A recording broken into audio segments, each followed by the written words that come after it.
Before we begin, I just wanted to acknowledge that we're on Treaty 8 territory, the traditional lands of the Cree and the Dene and the First Nations and the Métis. We'd like to thank Apple Schools as well for making it possible to bring in our wonderful guest today, Michael Kusugak.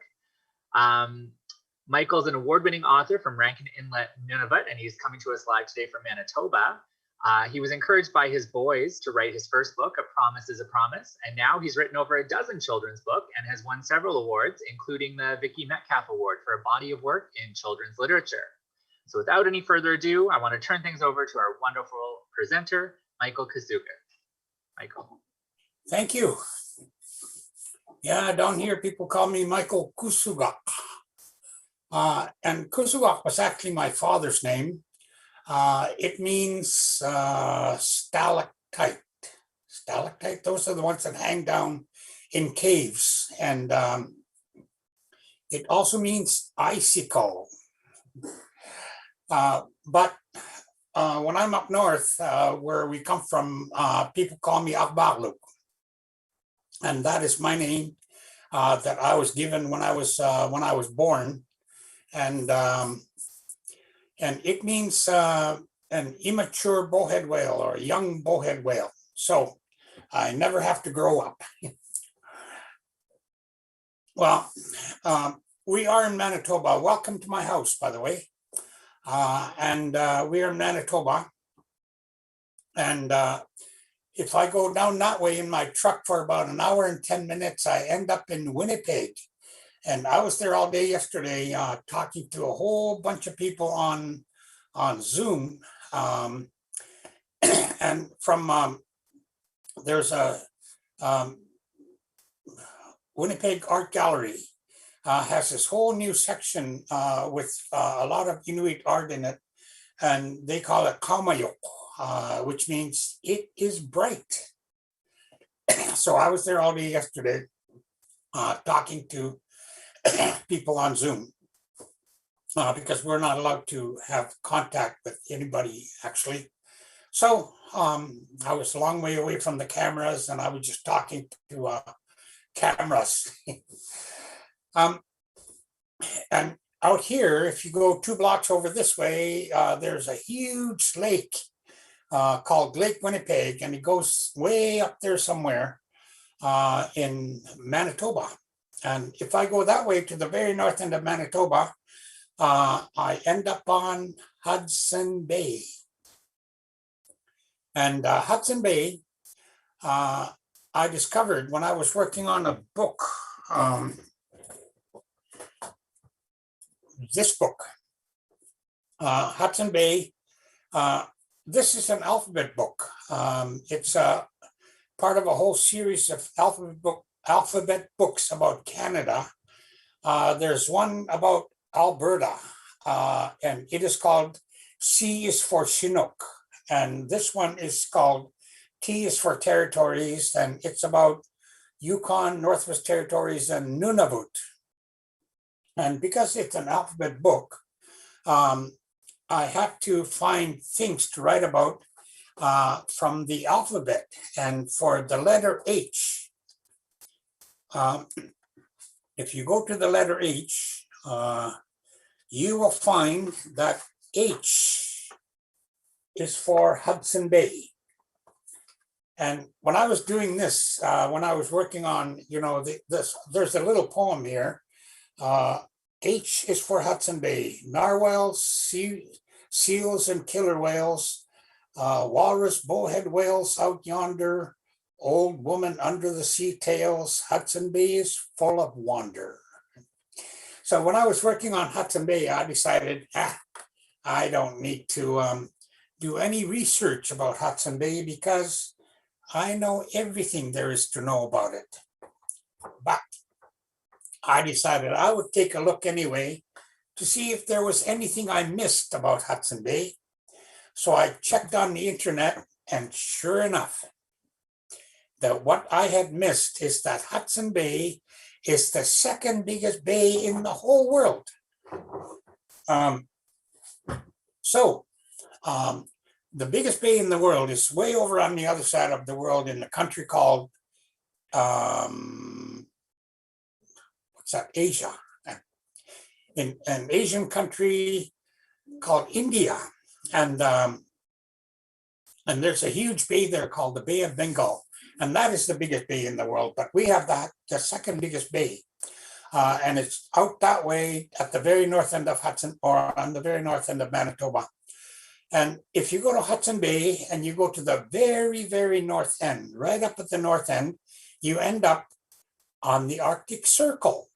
And up there, a tiny little place that we call Nauyat.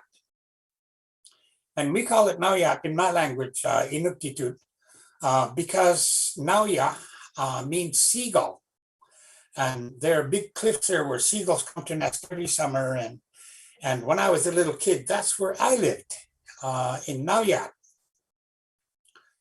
We used to go climbing up and down the cliffs when the seagulls came to nest, and we would collect seagull eggs. We would fill up our pockets.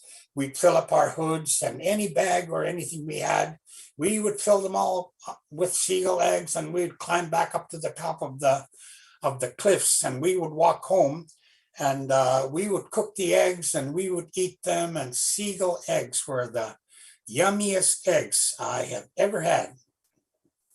So I grew up there, and in the winter, that was a long time ago.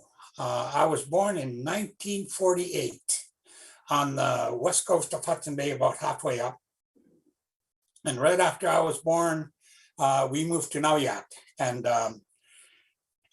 that was when we all lived in igloos and sod huts. And in the winter, early in the morning, my father would get up. He would go outside. He would look at the weather to see what it was going to do. And then he would take our sled and he would turn it over. We used these huge sleds. Somewhere I have a sled over here. No, I have a sled right here. This is a model sled that I got from somebody in northern Quebec. When I was touring up there, somebody gave me this little sled, and it had a box on it, because that's what our sleds look like. We have a big box on top, and then we have these sleds. And the sleds have two runners, one on each side, and we have these cross pieces that go from side to side on, to hold the sled together and to have something to put on.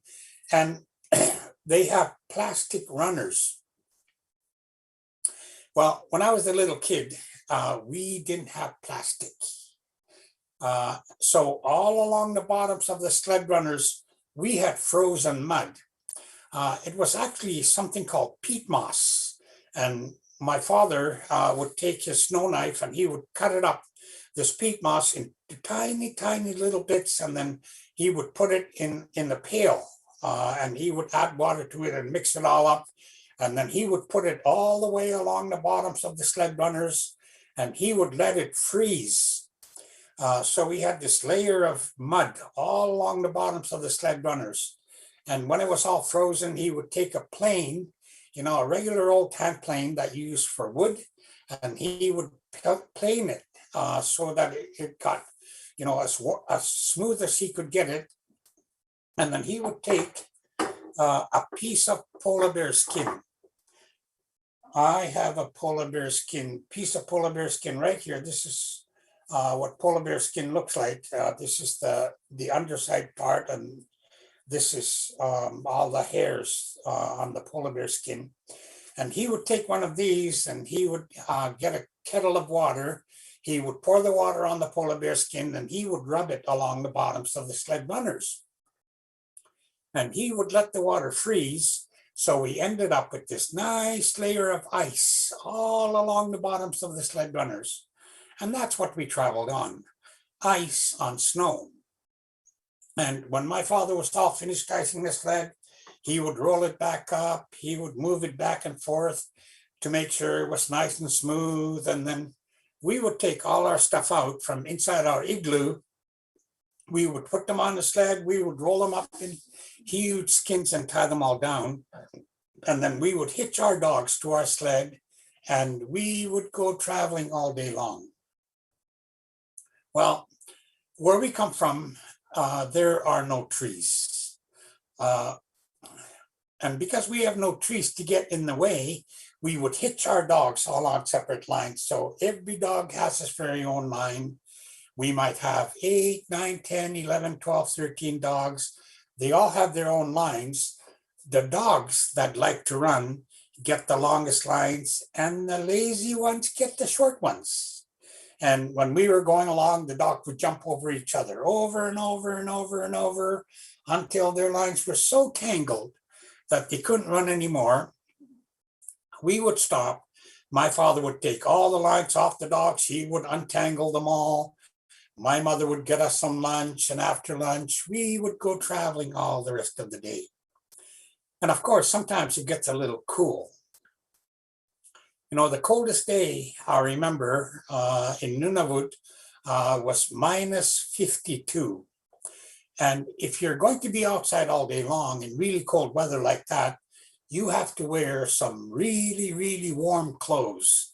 So we wore the warmest clothing in the world. I had a caribou skin coat. I have some caribou skin here. I had a caribou skin coat made out of this stuff, and it had fur on the inside. It was like a sweatshirt with a hood, and it had fur on the inside. So I had caribou fur right up against my skin. And on top of that, when I was outside, I would wear another coat, and it had the fur on the outside. So when I was a little kid, I spent a lot of time looking kind of like, you know, how when you're little and your mom gets cold and she puts layers and layers and layers of clothing on you and you can hardly move. And even then, when I was sitting on a sled for a long time, just bouncing up and down, after a while, I would start to get cold. And when I got cold, I would jump off the sled. I would run along beside the sled until I got all warmed up. Then I would sit back down again. And sometimes I didn't even have to jump off because we would hit a bump and I would fall off. And then I'd have to run to catch up. So we traveled like that all day long. And at night, when we stopped, my father would build an igloo.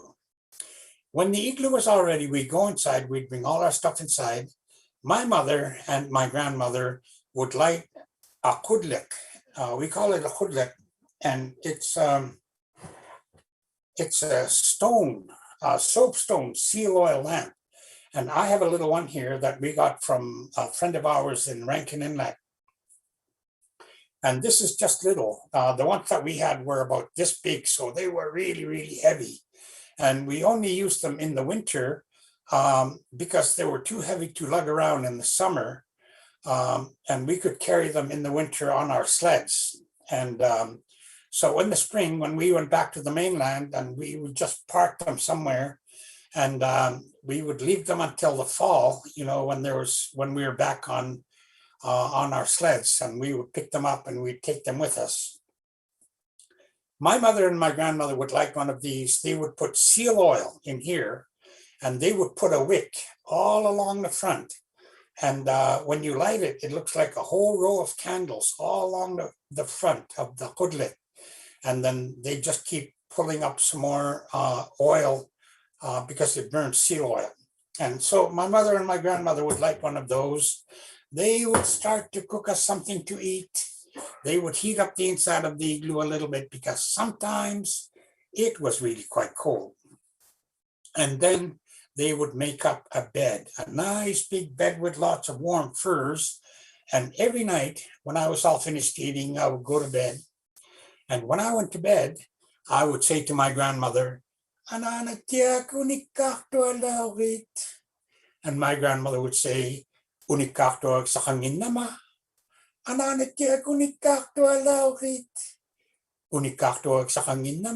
Grandmother, please tell me a story. But I have no story to tell.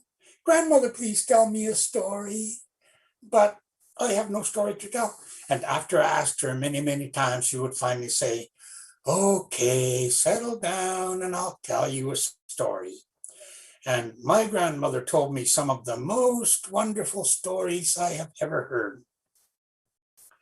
when I was a little kid, I think my most favorite story was the one that goes, "Ananit yalayo kimaktawyuk, kopanali kulungigoy galayaktawyuk, palatatatyuk." You like that story? It's a story about a little kid and her grandmother, and they got left behind all by themselves in their igloo, and then a little bird came, a little white bird, a snow bunting. It broke the window. It said, "Palatatatyuk," and flew away. And that was the story. And I really loved that story. And I would ask my grandmother to tell it to me over and over and over until she got tired of it. Well, it is what we call a nursery rhyme, like those Mother Goose stories. And we had lots and lots of them. Well, we are Inuit, and Inuit live all across the north. Over on the other side of the world, there's a huge country called Russia. And at the north end of Russia, there's a place that's known as Siberia. And Inuit live there in Siberia. And way up northwest of us is a place called Alaska, which is actually a part of the United States. And Inuit live there. And Inuit live all across northern Canada, including northern Quebec and Labrador. And Inuit also live in Greenland. And we all speak the same language with many different dialects, but we can understand each other pretty well. So I can talk to people from Alaska in my language. I can talk to people from Greenland. And another thing is that we eat the same kinds of foods. We dress basically the same way. We share the same culture, and we tell the same stories. And these stories are really, really, really old. It seems like a long, long time ago when Inuit first came to North America. For some strange reason, we decided to settle in one of the coldest places in the world. And I used to ask the question, why? Why would we want to live in the coldest place in the world? And I think it is because it is also one of the most beautiful places in the world. And we have a lot of animals. We have lots of caribou. We have lots of seals because most Inuit live on a coast. Inuit live on the Arctic coast. Inuit live on the Atlantic coast, and some of us live on the coast of Hudson Bay. And so we have lots of seals, and we have whales, and we have walruses and polar bears. And we eat all their meat, and we make clothing out of their skins. We make boots out of sealskin. These are what we call kamik, and they're made from the skin of the seal. And sealskin has fur, but if you scrape the fur off and you make them into boots, you can make them waterproof. So somewhere along the way, we invented waterproof boots. We eat all the meat of all these animals, and we feed our dogs with them because we have to treat our dogs really, really well because we depend on them for our own survival. And we even make toys. I have a toy. This is made out of seal bone. It comes from a great big seal that we call ugyuk. And in English, it's known as the bearded seal because they have beards. And this bone came from, where the legs of the seal would be if seals had legs. It has a hole right there, and that's where the tendons used to go through. And my uncle made this for me. He chopped off a piece of the bone here, a piece here, and another piece here. And what you have to do is you have to flip the bone up in the air and you have to catch it in the little hole with the stick, like this. So you play it like this.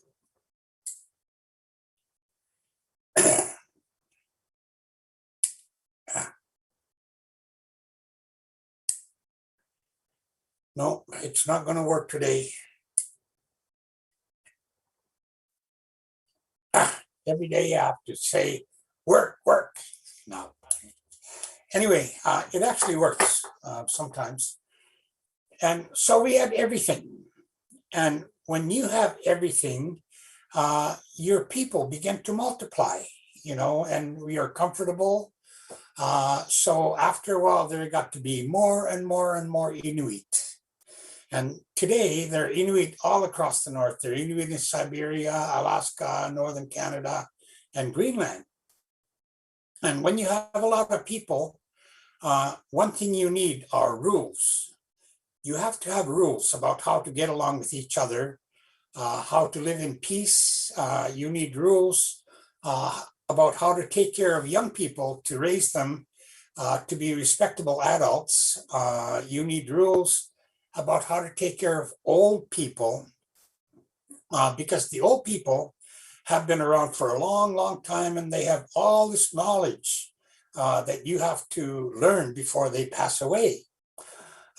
You need rules about how to take care of all the land, because the land sustains all the animals that you depend on for food, that you depend on for clothing, and fat or oil to burn in your kudliks, to heat your igloos, and all this kind of stuff. And so where did we get those rules? A long, long, long, long time ago, we made up all these rules. And then we had to teach them to other people. And to do that, we created stories. And so these stories teach you all kinds of things, and they work so well that in all the thousands of years that we have been living in one of the coldest places in the world, we have never had a single war, which is really amazing, and it is so much so that we never have to defend ourselves from each other. So we don't need weapons, and we don't even have a word for weapon in my language, in Inuktitut, because we've never had to defend ourselves from one another, which is absolutely amazing. And these stories are really, really, really old. I think a long time ago, somebody told a story, and all the people who were listening to that story really liked it. So they told it to their kids, and their kids grew up and they told it to their kids, and it went on until one day somebody told those stories to my grandmother. My great-grandfather and my great-grandmother told them to my grandmother, and my grandmother told them to my mother, and she also told them to me. So now it's my turn. So I have the stories now, and I have to tell them. So the most famous person is a man called Kivio. My grandmother said Kivio was born a long, long, long, long time ago, so long ago that he was the very first person on Earth. I used to have a little joke with my grandmother. I would say, "Grandmother, if Kivio was the first person, how come he had a mother?" And my grandmother would say, "Don't argue with old people." But my grandmother was very kind and gentle, and I wasn't very scared of her. So I would tease her, "Grandmother, he had a mother. How could he be the first person?" And the old people say Kivio is still alive today, but he is so old, his body is turning to stone. And they say someday, when his heart turns completely to stone and stops, that will be the end of the universe. And there are many, many, many stories about this man. Well, I would like to tell you a story. There is another character that we really like, and his name is Kaugyegyuk. Now, Kauk, the beginning of the boy's name, means to hit something with a hammer, a mallet, a rock, or some implement, and Kaugyuk had one very special job. His job was to pound seal fat to make seal oil. You see, under the skin of the seal, there's very thick fat. And if you take the fat and you pound it with a mallet, oil seeps out of the fat. And that is what we used in our pudliks to heat our igloos and to cook with. And Kaugyuk's job was to pound the seal fat to make the seal oil. Well, Kaugyuk was an orphan. He had no mother and no father, and he lived with these very mean people. There was a mean man, his mean wife, and their two mean daughters. And Kaugyuk was not allowed to sleep inside this igloo with these mean people because the mean people would not let him sleep in the igloo with them. In the winter, our dogs sleep outside because they never get cold. When it's 30, 40, 50 below, they just curl up into a little ball. The wind blows right over them. They get completely covered with snow and they never get cold. So we just let them sleep outside. But sometimes they have puppies and the little puppies get cold. So we let the little puppies sleep in the porch. And that was where Kaugyuk slept, in the porch with the little puppies. Now, every time these mean people wanted Kaugyuk to come inside and make some more seal oil, they would yell at him, Kaugyuk, where is Kaugyuk, that lazy boy who's never here when we need him and is always in the way when we're not looking for him? And every time they yelled at Kaugyuk, he would crawl in through the doorway, because we used to have a doorway that was really low down at the bottom, so it traps all the air inside the igloo. And Kaugyuk would crawl in through the doorway. He would pick up his mallet. He would pound away at the seal fat. And when he was all finished, he would crawl back out to the porch where he lived. Now, every time these mean people yelled at Kaugyuk to come inside, the two mean girls would stand by the doorway, one on each side, and they would wait for Kaugyuk to come crawling through. When Kaugyuk came crawling through the doorway, they would grab him by his nose, one in each nostril, and they would pull him up out of the doorway by his nose, and they would drag him to the seal fat by his nose. And poor old Kaugyuk's nose hurt so much he would cry and cry. He would pick up his mallet, he would pound away at the seal fat, and when he was all finished, he would crawl back out to the porch where he lived. Now, when Kaugyuk went to bed at night, he had little puppies underneath him and little puppies on top of him. The little puppies underneath him, he called them his mattress. The little puppies on top of him, he called them his blankets. And when you're inside an igloo, you can hear people walking around outside. They sound like crunch, crunch, crunch, crunch. You can hear them right through the walls of the igloo when they walk close by. And sometimes when Kaugyuk was fast asleep at night, he would hear noises, crunch, crunch, crunch, crunch. He would wake up and he would say, mattress, mattress, get up, go outside and take a look. A little puppy underneath him would get up. He would go outside to take a look. He would come back. He would tell Kaugyuk what he had seen, and Kaugyuk would go back to sleep. And after a while, he would hear another noise, crunch, crunch, crunch, crunch. He would wake up and he would say, blanket, blanket, get up, go outside and take a look. A little puppy on top of him would get up. He would go outside to take a look. He would come back. He would tell Kaugyuk what he had seen, and Kaugyuk would go back to sleep, and the little puppy would crawl back on top of him, and he'd go back to sleep. One night, Kaugyuk was fast asleep when he heard a noise, crunch, crunch, crunch, crunch.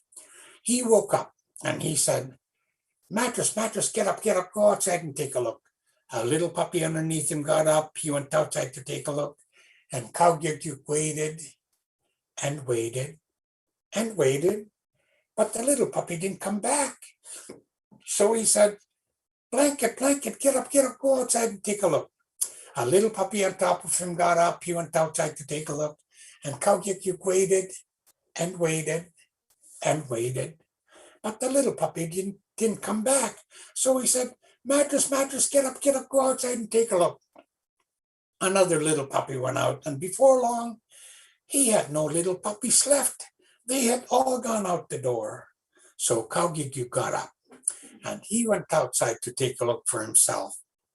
And when he got outside, Kaugyuk saw a man. He walked over to this man and he said, Who are you? The man said, I am your big brother. And those people in there, they're really mean to you, aren't they?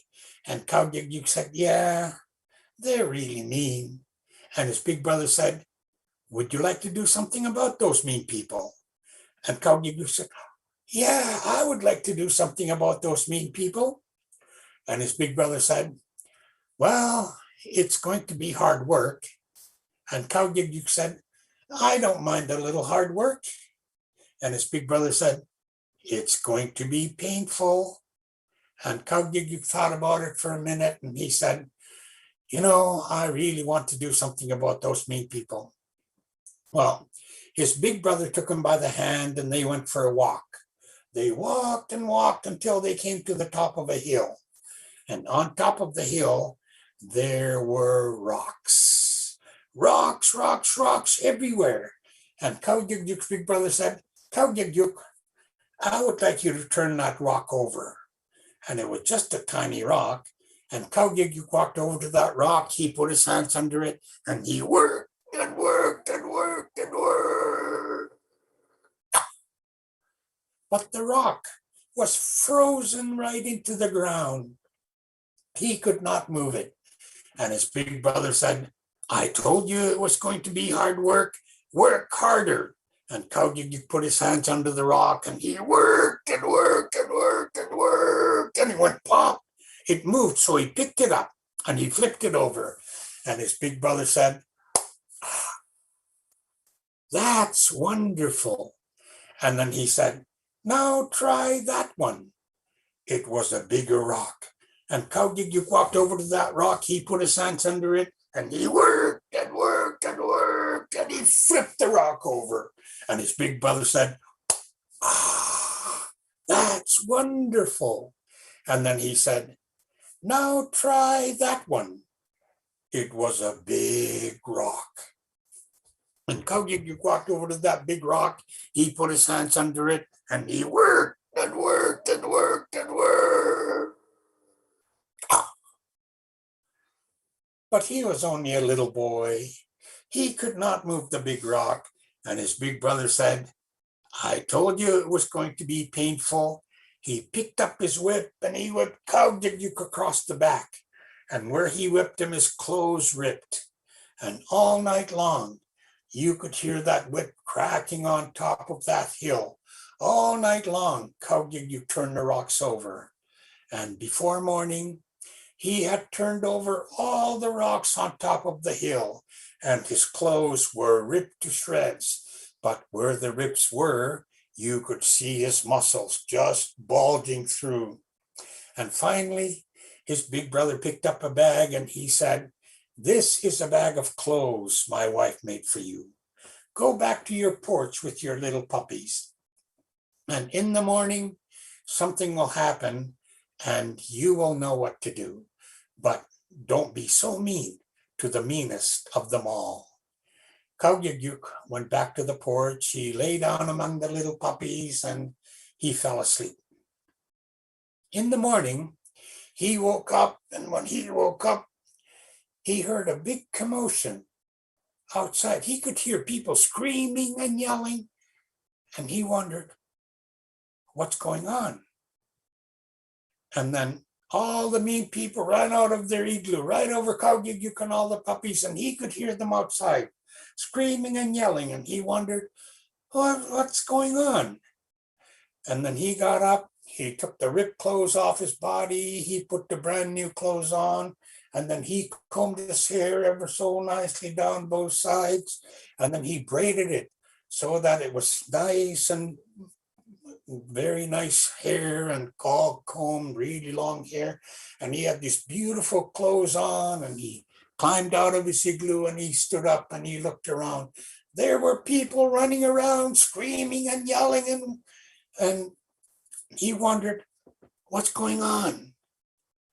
And Kaugyegyuk looked and looked, and way down on the shore, he saw 3 polar bears. And these polar bears were huge, and they were hungry, and they were walking toward their village. And all the people were scared of the hungry polar bears. They ran around and screamed and yelled and waved their arms about. And then Kaugyegyuk heard somebody yelling, Kaugyegyuk, where is Kaugyegyuk, that lazy boy who's never here when we need him, and is always in the way when we're not looking for him? It was the mean man from his igloo. And Kaugyegyuk started walking toward the mean man. And as he walked, he sang a little song. Kaugyegyuk nangim na, oili sautik satuinak, olavi sautik satuinak, oili sat salariti, olavi sat salariti. And as he sang, he would shove people aside, and he walked up to that mean man and he said, here I am. What would you like? The mean man said, where have you been, you lazy boy? There are 3 polar bears coming and they're all hungry and we need to do something. And Kaugyegyuk said, okay. And then he picked up the mean man and he threw him to the polar bears, and the polar bears gobbled him up. And then Kaugyegyuk heard somebody else yelling, Kaugyegyuk, no, where's Kaugyegyuk, that lazy boy who's never here when we need him and is always in the way when we're not looking for him? It was the mean woman. And he walked over to that mean woman singing his little song. And he shoved people aside and he walked up to that mean woman and he picked her up and he threw her to the polar bears, and the polar bears ate her all up. And then there were the 2 mean girls left, the meanest of them all. And Kaugyegyuk walked over to those 2 mean girls, but he didn't throw them to the polar bears. He married them and they lived sort of happily ever after. You like that story? Well, when I was a little kid and my grandmother told me that story, for the longest time, I didn't know the story had an ending because I always fell asleep. And finally, when I was old enough to hear the whole story, my grandmother said, there is a moral to the story. And the moral of that story is, don't ever be mean to little kids, because sometimes they grow up to be really big and strong, and they just might pick you up and throw you to the polar bears. And my grandmother also said, if you travel around way up north where we come from, one day you will come upon a hill. And on top of that hill, you will see rocks everywhere. And if you look at those rocks very carefully, you will see they have all been turned over, every one of them. It was Kaugyegyuk, the orphan boy, who turned them all over. And those are the stories that I heard when I was a little kid. Well, when I was 6 years old, an airplane came, and this airplane took a bunch of us kids down to a place called Chesterfield to go to school. We had to live with a whole bunch of nuns and priests, and we had to go to school for the whole school year. It was one of those infamous residential schools. I was only 6. I missed my mother, I missed my father, I missed all my brothers and sisters. So I used to sit in the back of the class on the floor, and I would play with big wooden blocks with colorful ABCs on them, and I would cry and cry and cry. And that's all I remember about my first year of school. In the spring, the airplane came again. It took us back to Nauyat, and we had a wonderful summer. And in the fall, the airplane came again. It was going to take us back to school, but I really didn't want to go. So I ran away. I hid in the hills until I saw the airplane leave. after the airplane left, I went home and I skipped school for a whole year. But eventually, I had to go back to school because I had a little brother. He turned 6 and they were hauling him away. So I decided I'd better go with them. And so the second time I went away to school, I was 8 years old and I had a much better time because I had my little brother. And when I grew up, I got married and then I had 4 boys. And when I only had 3 of them, I would put them to bed at night. And when I put my boys to bed, they would say, "Dad, can you read us a book?"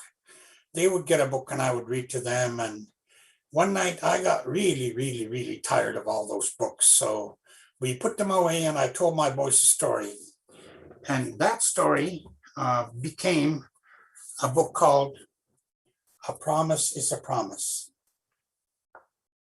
Oh, this is the French version. There's one in Inuktitut, there's one in English, there's one in Mi'kmaq, there's one in Greenlandic Inuktitut. And about a year and a half ago, I was telling stories in Winnipeg at the Winnipeg Art Gallery, and a little kid had one of these in Chinese. So there's a Chinese version. And when I was finished writing that book, I wrote another book. And the book is called Baseball Bats for Christmas. And this is a true story.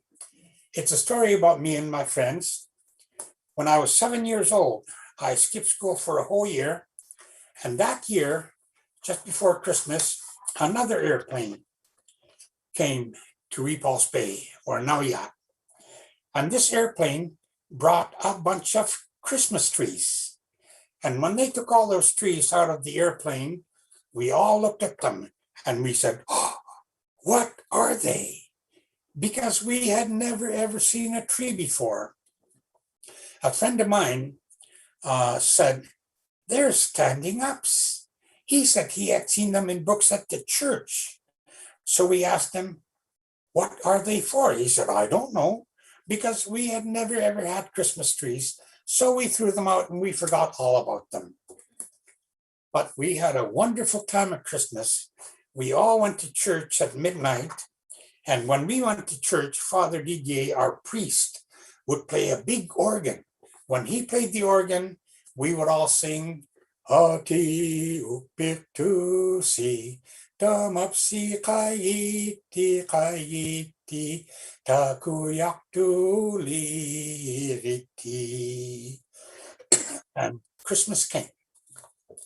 Christmas was a time when you took your most favorite thing in the world and you gave it to your very best friend. I had a toy gun that looked like a real gun. It had bullets that looked like real bullets. And I loved that toy, but I took it, I carried it behind my back, and I went to see my friend Peter. When I walked into his igloo, I walked up to him, I shook his hand, I said, "Happy New Year," and I gave him the gun. And that was the way you gave Christmas presents. And every time you gave a present, you got one back. And Peter gave me his mitts, which were made of caribou skins, and they were really warm. So I wore these mitts for a very, very long time when I was a kid. And my aunt made these ones, so they're new.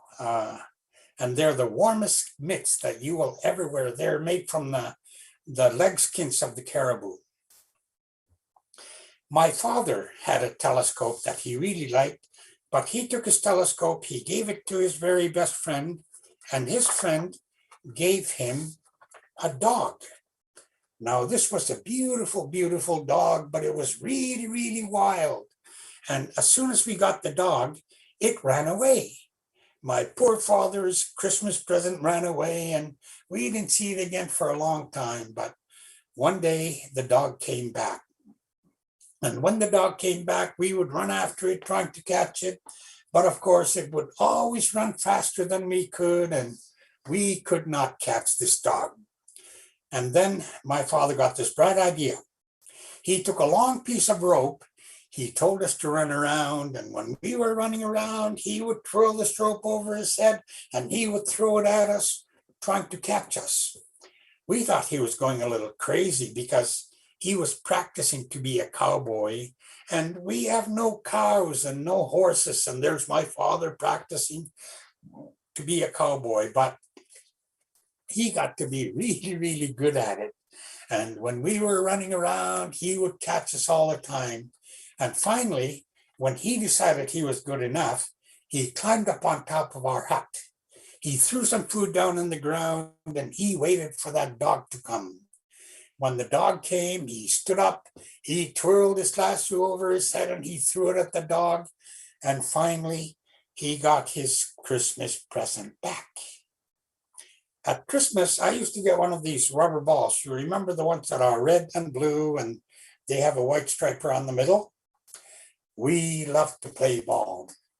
Every time I got one of those rubber balls, we would go outside for a stick to use for a bat. And when we found a little, we would carve a little handle on it and we would play ball all day long. But there are no trees in Repulse Bay. And when there are no trees, you can hardly ever find a stick to use for a bat. Well, in 1955, the year I skipped school, there were trees in Repulse Bay. There were those 6 Christmas trees that the airplane had brought. And one day, another friend of mine, his name was Ivu, he was looking at those Christmas trees when he said, "I know what those things are for."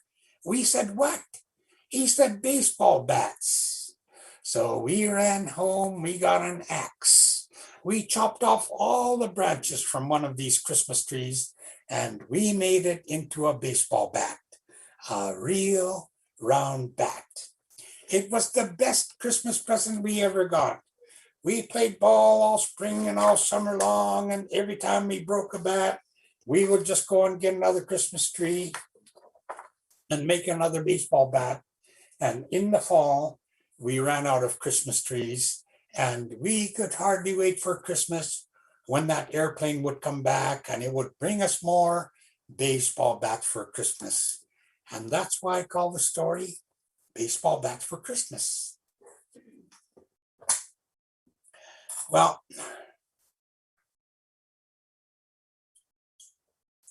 sometimes the wind blows. And when the wind blows, there's so much snow flying around that you can't see anything at all. And if you go for a walk, you get lost right away. So when I was a little kid, sometimes we had to sit in our igloos for a long time. And it got to be really boring. And I would sit there and I'd say to my grandmother, "Ananatiak, I am so bored." And my grandmother would say, "Why don't we play a game?" And I'd say, "But grandmother, we don't have any toys." And my grandmother said, "But we have the best toy in the world." And she would reach into her pocket and she would take out a piece of string. And I'd say, "But grandmother, that's not a toy, that's just a piece of string." And my grandmother said, "But this is very special string. This is magic string. This is string that does not like to be tied to your fingers. It always comes off." And she would tie up her fingers like this. And sure enough, her string always came off. And she would say, "Even if you tie up your fingers really good and tight, this string still does not like to be tied to your fingers. It always comes off." And she would tie up her fingers really good and tight like this. And sure enough, her string always came off. And she would say, "Even if you tie up your fingers any old way, just tie them up any old way like this string still does not like to be tied to your fingers. It always comes off."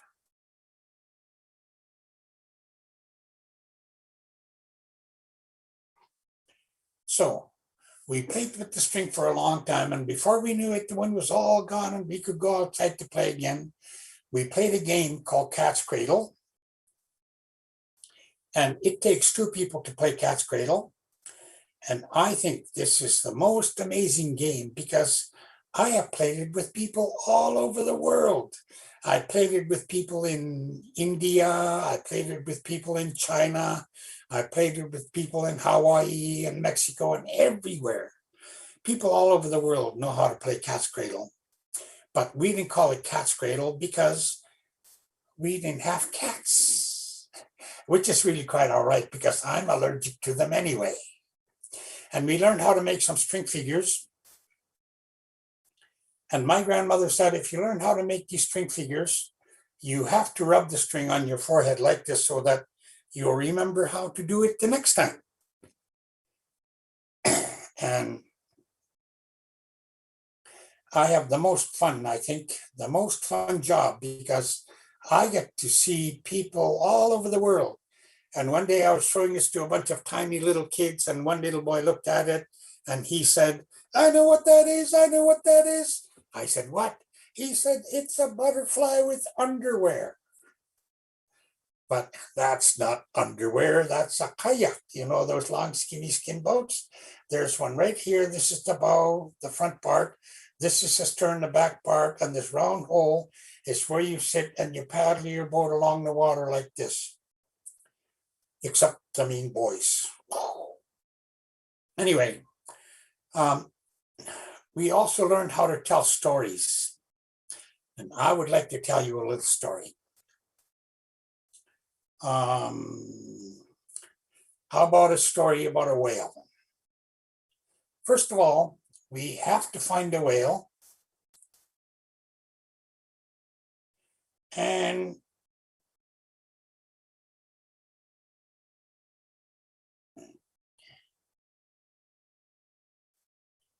here is a whale.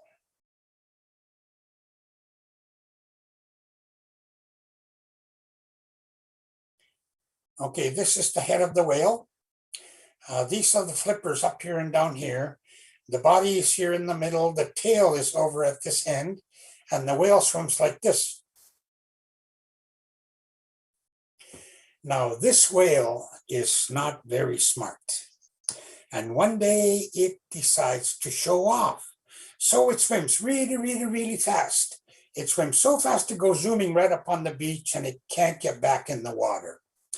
And you know what happens to a whale? That can't get back in the water.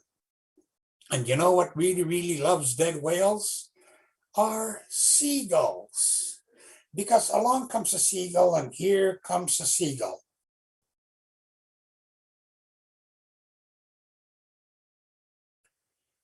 And there's a seagull. This is the head of the seagull up here. This is the beak. The neck is here. The body's here in the middle. The tail is over at this end and the legs are down here at the bottom. You see the seagull standing there? Now the seagull comes along. It eats up the flippers of the dead whale. It eats a lot of the skin, which is called makka, because that's what seagulls really, really, really like. And then along comes a polar bear. And here comes the polar bear. Okay, here's the polar bear. This is the head of the polar bear here. This is the nose. Those are the front legs down here at the bottom. The back is here and the back legs are over here. Now this polar bear is pretty skinny. That's because it's really, really hungry. And this polar bear comes and it eats up all the meat from the dead whale.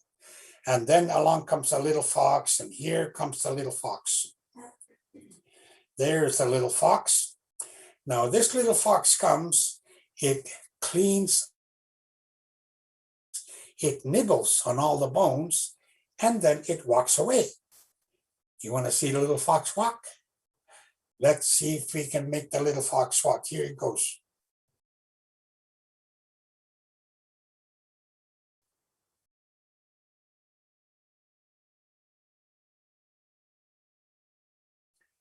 And that's my story about the whale.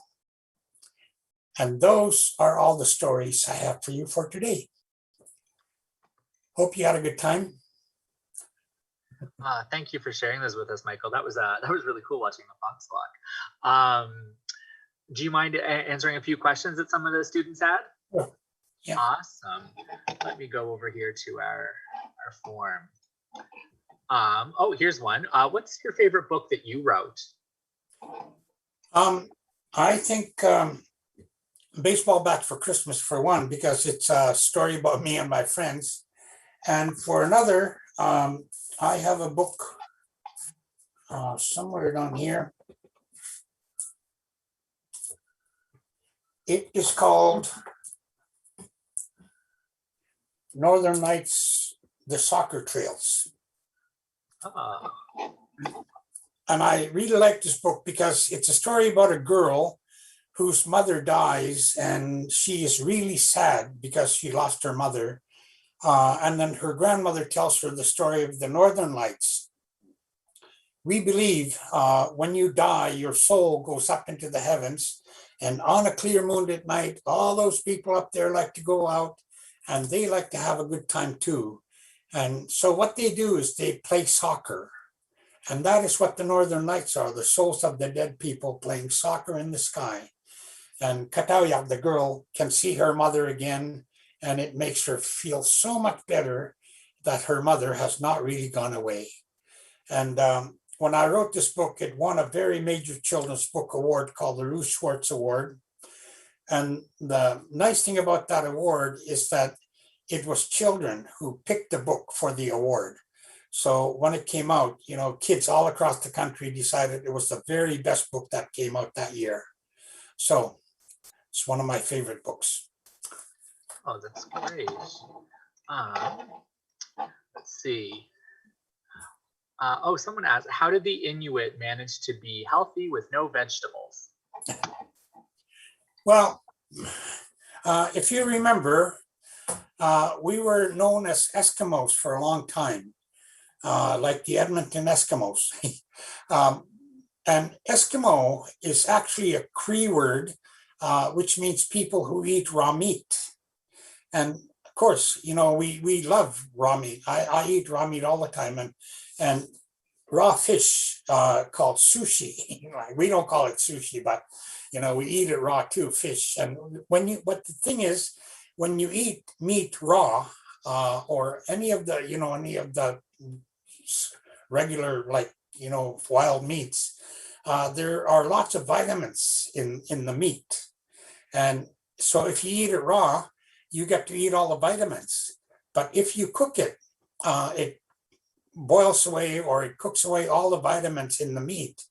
And that is why, for the longest time, remember a long time ago, there were all these explorers who came to explore, and a lot of them died of something called scurvy. And that is because they didn't get enough vitamin C in their diet. And meats, or some foods, like the foods that we eat, one of them is the skin of the whale. We call it maktak.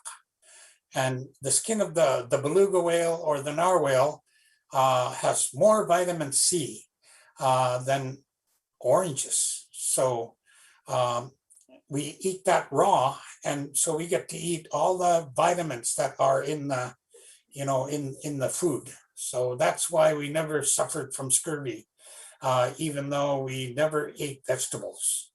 My mother never ever told me to finish my vegetables. Thank you for that. I also want to mention there's lots of compliments in here about your presentation. Some of the kids said you're really cool. I just wanted you to know that. There are a few more questions though. Did you find residential school food very different from your food at home? Yeah, we eat a lot of sardines for one thing. And for the longest time, I never ate a single sardine. And the other thing we ate a lot of was frozen fish, like frozen Arctic char, but it was so old that, it tasted awful. And I never ate old fish for the longest time. And of course, we didn't get the kind of food that we would get at home.